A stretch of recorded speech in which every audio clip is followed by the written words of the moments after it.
આ જુઓ દોસ્તો, માટીના વાસણ બનાવવા માટે માટી કેવી રીતે તૈયાર કરવામાં આવે છે।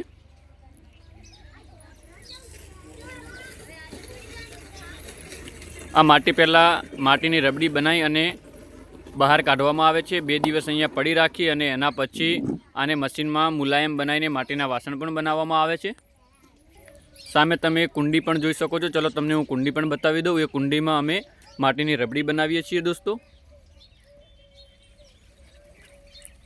આ રહી જુઓ દોસ્તો અમારી કુંડી, અને હું તમને ચીકણી માટી પણ બતાવી દઉં। આ બધી જ માટી અત્યારે બહાર 2 દિવસ માટે કાઢવામાં આવશે અને એના પછી એને મશીનમાંથી તૈયાર કરવામાં આવશે। તો ચલો હું ચીકણી માટી પણ બતાવી દઉં તમને। આ રહી દોસ્તો ચીકણી માટી। આ પ્રકારની માટી હોય છે અને ગાળી અને ખૂંદી મશીનમાં તૈયાર કરીને માટીના વાસણ બનાવવામાં આવે છે। હું તમને માટીના વાસણ ચાકડા ઉપર કેવી રીતે બને છે તે પણ બતાવી દઉં। અને દોસ્તો વિડીયો ગમે તો લાઈક સબસ્ક્રાઈબ જરૂર કરજો।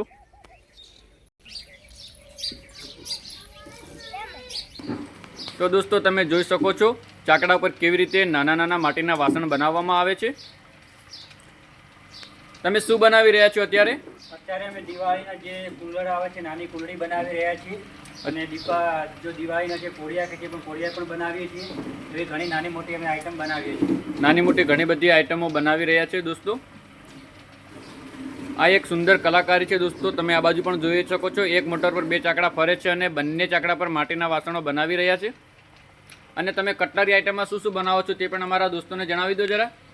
અમે નાની નાની આઈટમમાં ઘણી બધી વસ્તુ બનાવીએ છીએ, કે આવી નાની કુલડી, પછી ગલ્લા આવે છે, ગલ્લા બનાવે છે, દિવાળીના જે કોળિયા આવે છે અને અખંડ દીવા પણ બધું જ બનાવીએ છીએ। અને ફૂલદાણી પણ બનાવી દો છો તમે? હા, ફૂલદાણી પણ બનાવીએ છીએ। તો એક આ કુલ્લડ પછી તમે એક ફૂલદાણી પણ બનાવીને અમારા દોસ્તોને બતાવી દો।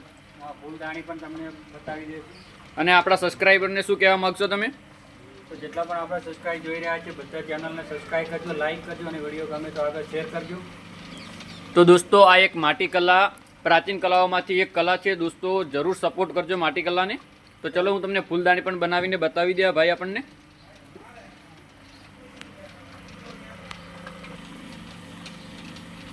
જો દોસ્તો કેવી રીતે ફૂલદાની બનાવવામાં આવે છે માટીની। આ એક અદ્ભુત કલા કહેવાય દોસ્તો।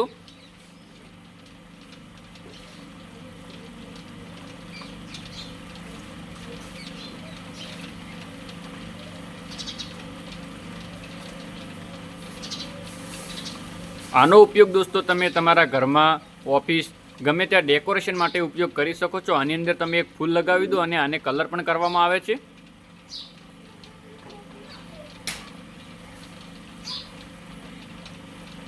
આ બની ગઈ દોસ્તો।